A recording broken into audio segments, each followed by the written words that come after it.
The title company called my brother on a Tuesday morning to tell him the sale of my grandfather's lake house couldn't close, and by Tuesday afternoon, he'd called me 4 times without leaving a single message. I let it ring out all 4 times, made a pot of coffee, and waited for my lawyer to send the number she'd promised me, the one that was about to explain in dollars exactly what 5 years of my life had actually been worth to a family that told me it was worth nothing. Before I get into how we got here, hit subscribe and turn on your notifications because you'll want to see the number at the end of this one. Tell me in the comments, have you ever done years of work for family that nobody bothered to pay you for? Welcome to Revenge Stories Narrated, where family betrayal meets inevitable justice and karma always collects its debt. My name is Freya. I'm 29 now. At 22, I was a junior in a marine biology program, 6 weeks from a research placement I'd applied to for 2 years running, when my grandfather Cormac had a stroke that left him needing round-the-clock care. I was the only grandchild without kids or a mortgage yet, which apparently made me the obvious choice, though neither of my siblings offered to be the second obvious choice. I withdrew from school with 6 weeks left in the semester, which meant losing a research scholarship worth $22,000 that didn't defer. It just evaporated. I moved into my grandfather's house full-time.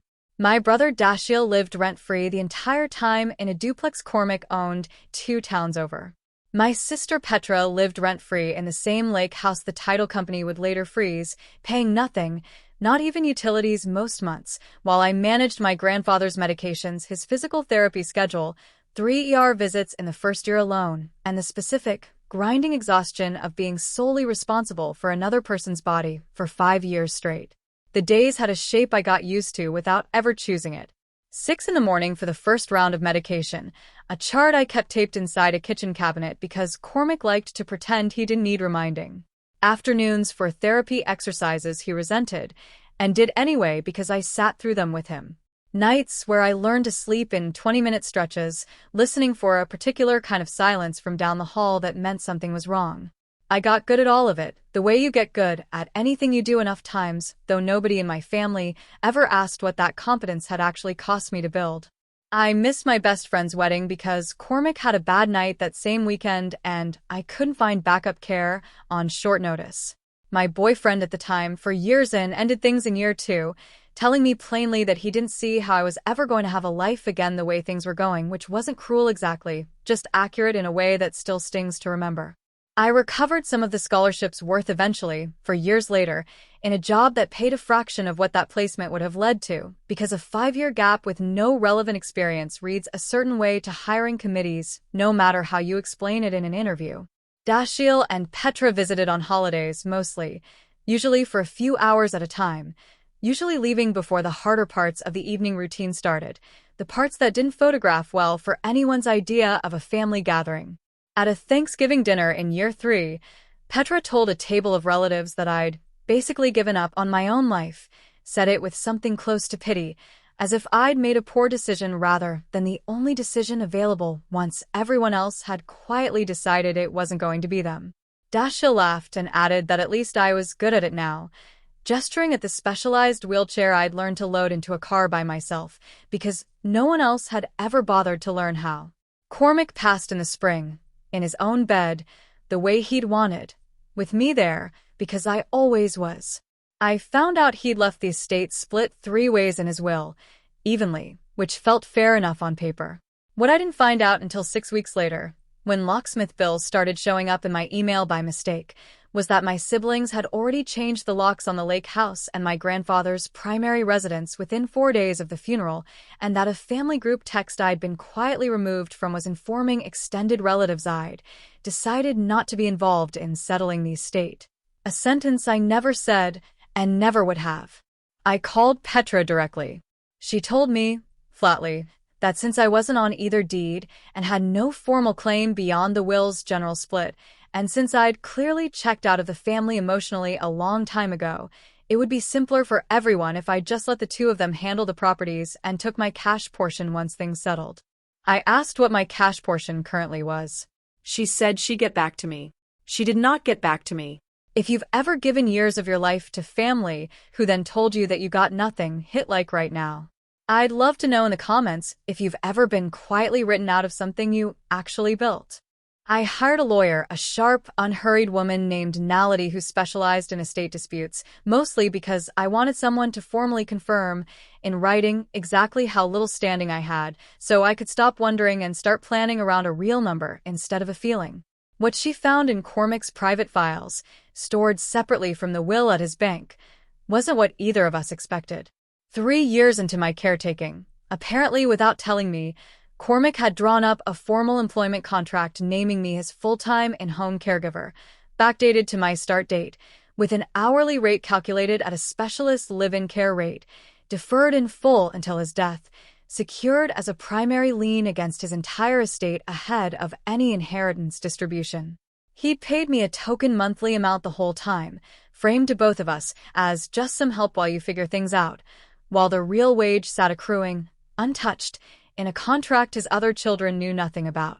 Nality believed, and later confirmed through the title records, that this lien would need to be satisfied in full before any property could legally transfer or sell, regardless of what the will's even split said.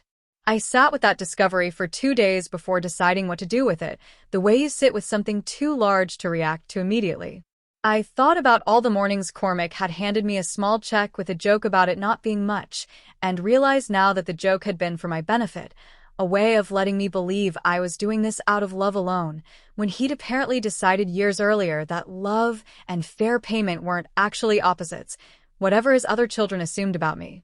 My grandfather had watched his other 2 children take everything he offered for years and give almost nothing back, and had built, quietly, a mechanism that didn't punish them so much as it simply made the truth impossible to avoid.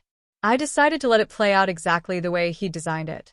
Dashiell and Petra listed both properties for sale 5 months after the funeral, splitting the proceeds between just the 2 of them, apparently having decided among themselves that my cash portion from the will could come later, once things were less complicated.